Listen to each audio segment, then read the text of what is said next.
Profit and loss से related काफ़ी ज़्यादा फॉर्मूलाज जितना हमारे लिए यूज़फुल है वो सब हम लोगों ने कवर कर चुका है। अब हम लोग क्या करेंगे, देखिए नेक्स्ट किस टॉपिक पे हम लोग बढ़ रहे हैं, तो देखिएगा नेक्स्ट आता है इसमें आपका marked price and discount. Mark price and discount के ऊपर बात करते हैं हम लोग। देखिए तो मार्क प्राइस और डिस्काउंट होता है क्या, तो मार्क प्राइस क्या, देखिए कुछ भी आर्टिकल्स जो होता है उस पर जो प्रिंटेड रेट रहता है कि इस प्रिंटेड रेट पे आपको इस आर्टिकल को सेल करना है। लेकिन कुछ शॉपकीपर्स क्या होते हैं कि उसको ज़्यादा सेल करने के लिए या फिर कस्टमर के फ़ायदे के लिए वो लोग क्या करते हैं कि उसमें कुछ छूट देकर उसको फिर बेचते हैं। ठीक है, जो मार्क प्राइस रहता है मीन्स जो MRP रहता है उस पर कुछ पैसे कम लेकर भी वो लोग बेच देते हैं अपने सामान को। तो जो कम लेते हैं, जो छूट देते हैं, उसी को हम लोग डिस्काउंट बोलते हैं। ठीक है, जैसे फॉर एग्जांपल मान के चलिए 100 रुपीज़ का कोई सामान है, उस पर आपको शॉपकीपर क्या बोले कि हम 10 रुपये आपको कम लेंगे इस सामान का, तो आप कितना पे करेंगे, तो अब 90 रुपये ही पे करेंगे। ठीक है, तो वो 90 रुपये अब उनके लिए सेलिंग प्राइस होगा। तो यहाँ पे मार्क प्राइस के केस में सेलिंग प्राइस कैसे निकला हमारा, तो जो मार्क प्राइस था उसमें हम लोग डिस्काउंट को माइनस कर दिए, जितना में बेचना था उसको, जितने रुपये का छूट दिया उसको माइनस करके तो अब हम लोग उसको पे करेंगे ना। मान के चलिए 500 का कोई प्रोडक्ट है, वो हमें बोल रहा है 50 रुपीज़ का डिस्काउंट, तो अब हम लोग कितना देंगे उसको, 500 माइनस 50 मीन्स 450, तो वो सेलिंग प्राइस हो गया उस आर्टिकल का उन शॉपकीपर के लिए। तो कैसे निकल रहा है यहाँ पे सेलिंग प्राइस, देखिएगा स्टूडेंट्स, यहाँ पे सेलिंग प्राइस हमारा कैसे निकल रहा है, जो मार्क प्राइस था मीन्स MP था उसमें हम लोग डिस्काउंट को माइनस कर दे रहे थे, तब जाके हमारा सेलिंग प्राइस निकल रहा था। ठीक है, अब मान के चलिए कि बोला जा रहा है कि किसी आर्टिकल को 200 रुपीज़ में बेचा गया, कब, तो 50 रुपये डिस्काउंट देने के बाद, तो उसका मार्क प्राइस कितना रहा होगा। तो उस केस में हम लोग क्या करेंगे, मार्क प्राइस में निकालने के लिए सेलिंग प्राइस में प्लस करना पड़ेगा। कैसे, तो यहाँ से देखिएगा मार्क प्राइस MP जो है वो अगर एक साइड रखे, डिस्काउंट को इधर ले आए, तो सेलिंग प्राइस प्लस डिस्काउंट हो जाएगा। ठीक है स्टूडेंट्स, और एक चीज़ देखिए यहाँ पे डिस्काउंट कैलकुलेट करने के लिए या रेट ऑफ डिस्काउंट या डिस्काउंट परसेंट, इसी को बोल सकते हैं हम लोग, ये कैसे कैलकुलेट होगा। तो जैसे वहाँ पे प्रॉफिट परसेंट होता था, मीन्स जितना का प्रॉफिट हो रहा है किस पे, तो हमेशा CP पे होता था। तो यहाँ डिस्काउंट हमेशा किस पे दिया जाएगा, हमारा सेलिंग प्राइस पे तो नहीं दिया जाएगा, मार्क प्राइस पे दिया जाएगा। तो जो डिस्काउंट दिया जा रहा है मार्क प्राइस पे, मतलब डिस्काउंट का रेट हम लोग कैसे निकालेंगे, तो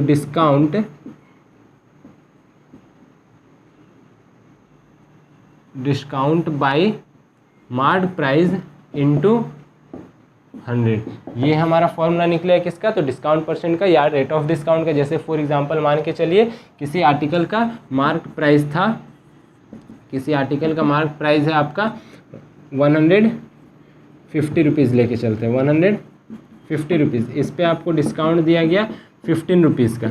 ठीक है, तो आपको बोला जाएगा कि कितने में ये सेलिंग प्राइस, मतलब इस आर्टिकल का SP क्या है, तो उस समय SP हम लोग कैसे निकालेंगे, तो मार्क प्राइस माइनस डिस्काउंट करके निकाल लेंगे। और मार्क प्राइस कितना 150 माइनस डिस्काउंट कितना, तो 15, कितना हो गया, तो ₹135 सेलिंग प्राइस। अब इसी क्वेश्चन के लिए आपको बोलेंगे कि डिस्काउंट परसेंट निकालिए या फिर रेट ऑफ डिस्काउंट, कितना परसेंट डिस्काउंट दिया गया, तो डिस्काउंट परसेंट मतलब डिस्काउंट गिवन ऑन कितना, तो MRP। ठीक है, मतलब मार्क प्राइस, तो 15 ऑफ 150 ये कैसे निकल जाएगा, तो 15 means discount by mark price into 100, ये रेट ऑफ डिस्काउंट निकल जाएगा, काट देंगे 15 से 10 टाइम्स में कट जाएगा, 0 कट गया मीन्स 10% का आपको डिस्काउंट मिल गया स्टूडेंट्स। ठीक है, तो ये होता है आपका मार्क प्राइस से रिलेटेड, मार्क प्राइस और डिस्काउंट, इससे रिलेटेड ये कुछ फॉर्मूलाज है, तो इसको ध्यान से आप लोग कर लेंगे स्टूडेंट। ठीक है, तो आइए स्टूडेंट्स, जैसा कि हम लोग प्रॉफिट एंड लॉस बना रहे थे अपना लास्ट लेक्चर में, तो उसमें हम लोगों ने काफ़ी हद तक फार्मूलाज को कवर अप कर लिया था। प्रॉफिट से रिलेटेड जितने भी फार्मूलाज थे एंड लॉस से रिलेटेड जितने भी फार्मूलाज थे, फिर हम लोग एडिशनल मार्क प्राइस के ऊपर भी हम लोगों ने वीडियो बना चुका है। नेक्स्ट आज हम लोग किस पे करेंगे, देखिएगा ओवरहेड एक्सपेंसेस एक टॉपिक है इसमें, और एक टॉपिक आता है आपका टैक्स से रिलेटेड। ठीक है, तो इन दो अलग अलग टॉपिक्स पे हम लोग आज देखते हैं कि क्या क्या फार्मूलाज बन सकता है, उसके बेसिस पे कैसे कैसे हम लोग प्रॉब्लम्स को सॉल्व कर सकते हैं। ठीक है, तो सबसे पहले हम लोग बात करेंगे ओवरहेड एक्सपेंसेस। ओवरहेड एक्सपेंसेस या इसी को ओवरहेड्स भी बोला जाता है, इससे रिलेटेड क्या हो सकता है। देखिए ओवरहेड एक्सपेंसेस या ओवरहेड्स मीनिंग क्या हो, मतलब क्या होगा, तो देखिए जैसे फॉर एग्जांपल आप मान के चलिए कि हम लोग अगर अभी धनबाद में, ठीक है, यहाँ से कोई शॉपकीपर क्या कर रहे हैं, तो कोलकाता जा रहे हैं बाय ट्रेन, ठीक है, वहाँ से कोई प्रोडक्ट वो लोग खरीद रहे हैं, कोई आर्टिकल खरीद रहे हैं, फिर उसको वापस अपने शॉप में लाकर फिर बेच रहे हैं, ठीक है। तो मान के चलते वो वहाँ से 5000 का कोई प्रोडक्ट खरीद कर लाए, ठीक है, मान के चलिए वो 5000 का कोई प्रोडक्ट खरीद के लाए, मतलब वो सीपी हो गया उस प्रोडक्ट का कितना, तो 5000, ठीक है फ्रेंड्स।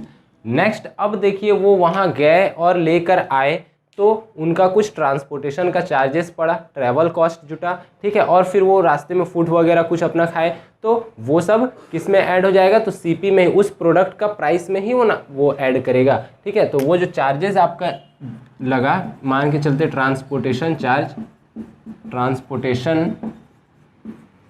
चार्जेस, ये मान के चलिए लग गया उनका 500 रुपीज़, ठीक है।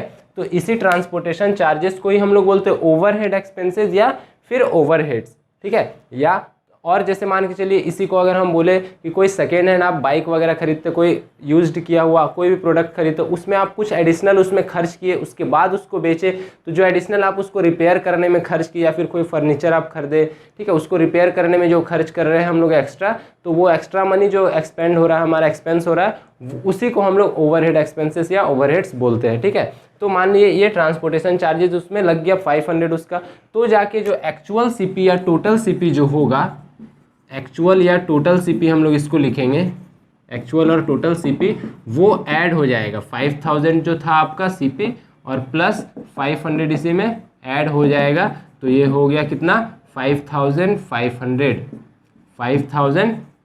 ठीक है। तो ये जाके हमारा टोटल सीपी बनता है, ठीक है स्टूडेंट्स। अब जो भी उसका सेलिंग प्राइस होगा उससे फिर हम लोग प्रॉफिट एंड लॉस निकाल लेंगे। चलिए मान के चलते हैं उसके बाद नाउ अगर वो उस आर्टिकल को बेचे उसके बाद कितना में, तो 6200 में मान के चलिए बेच दिए उस आर्टिकल को, ठीक है। तो यहाँ पे देखिए एसपी क्या है, ग्रेटर हो रहा है सीपी से, और अब ये सीपी से हम लोग कंपेयर नहीं करेंगे, टोटल सीपी से कंपेयर करेंगे, ठीक है।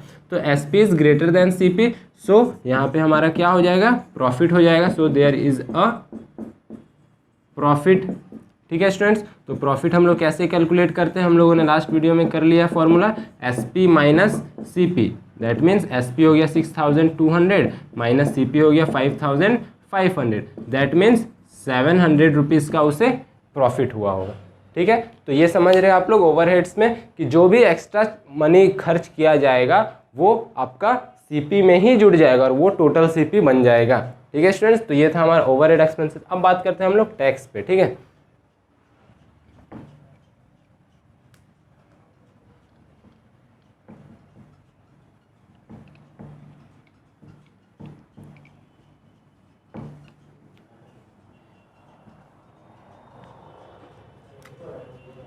तो देखिएगा स्टूडेंट्स, नेक्स्ट हम लोग बात करेंगे टैक्स।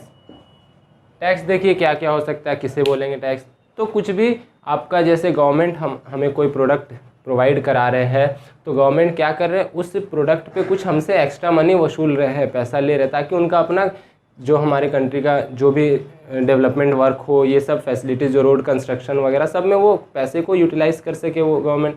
तो वो गवर्नमेंट हमसे हर एक प्रोडक्ट पे कुछ ना कुछ चार्ज हमसे लेते हैं, या फिर हम लोग कुछ रेस्टोरेंट में खाने को चले जाए तो वहाँ पे जो वो हमें फूड का तो चार्ज देना ही है, प्लस में वो जो सर्विस प्रोवाइड कर रहे हैं उसके लिए वो एडिशनल चार्ज कुछ हमसे लेते हैं। हम लोग ऑनलाइन कुछ अगर प्रोडक्ट ऑर्डर करते हैं तो उस पर कुछ शिपिंग चार्जेस रहता है, तो ये सब जो एक्स्ट्रा मनी होते चला जा रहा है, इसी को हम लोग क्या बोलते हैं, टैक्स, ठीक है। तो ये क्या होगा, देखिए जैसे फॉर एग्जांपल मान के चलिए आप किसी रेस्टोरेंट में गए, आप कुछ फूड्स खाए, ठीक है, मान के चलते आप 900 रुपीज़ का आपका बिल हुआ, मतलब वो जो भी आप खर्च किए उसको हम लोग अगर सीपी में रिप्रेजेंट कर ले तो मान लीजिए 900 का आप ये लिए, ठीक है। उस पर आपका टैक्स कितना लिया जा रहा है, ठीक है, तो मान के चलते हैं 50 रुपीज़ का टैक्स आपका जोड़ा जा रहा है, तो जो आपका टोटल सीपी हो जाएगा वो कितना हो जाएगा, तो सीपी प्लस टैक्स यहाँ पे भी जुड़ जाएगा, 900 प्लस 50 दैट इज 950 रुपीज़ हो जाएगा, ठीक है स्टूडेंट्स। अब जाके मान लेते हैं तो ये जाके आपका टोटल सीपी वैट उसमें जुड़ जाता है, वैट हो, वैल्यू एडेड टैक्स हो, या फिर जीएसटी हमारे गवर्नमेंट लेते, गुड्स एंड सर्विस टैक्स, वो सब हमारा जो प्राइस है आर्टिकल का उसमें जुड़ता चला जाएगा, ठीक है। मान के चलिए कोई आर्टिकल का सेल प्राइस है, कोई आर्टिकल का सेल प्राइस है ₹5000, ठीक है, या फिर 4000 ले लेते, रुपीज़ 4000 किसी आर्टिकल का सेल प्राइस है। इस पर जो टैक्स लिया जा रहा है वो मान के चलते 10% है। अब 10% टैक्स जो भी लिया जाएगा वो हमेशा सेल प्राइस पे लिया जाएगा, तो ये टैक्स परसेंटेज हो गया। तो ये 10% किसका लिया जाएगा, तो 10% ऑफ किसका, तो रुपीज़ 4000 जो हमारा सेल प्राइस था। That means 10/100 into 4000, 0 0 cancel out हो गया, बचा कितना, तो रुपीज़ 400, मतलब 400 रुपीज़ टैक्स मनी ऐड हो गया, ठीक है, एक्स्ट्रा। तो देयरफॉर टोटल सेल प्राइस जो होगा या एक्चुअल सेल प्राइस जो हो जाएगा, एक्चुअल सेल प्राइस जो हो जाएगा वो 4000 में 400 ऐड हो जाएगा। दैट मीन्स रुपीज़ 4400 हो जाएगा, ठीक है स्टूडेंट्स। तो ये होता है टैक्स। टैक्स जो भी होता है वो हमेशा सेल प्राइस पे ही आपका कैलकुलेट किया जाएगा। जैसे हम लोगों ने प्रॉफिट और लॉस परसेंट देखा, वो हमेशा किस पे होता है, तो सीपी पे होता है, ठीक है। डिस्काउंट किस पे होता है, डिस्काउंट परसेंटेज जो रेट ऑफ डिस्काउंट होता है वो किस पे अप्लाई होता है, हमेशा तो मार्क प्राइस पे होता है। उसी तरह से टैक्स किस पे अप्लाई होगा, तो हमेशा सेल प्राइस पे होगा, ठीक है स्टूडेंट्स। तो ये था हमारा कुछ टॉपिक्स।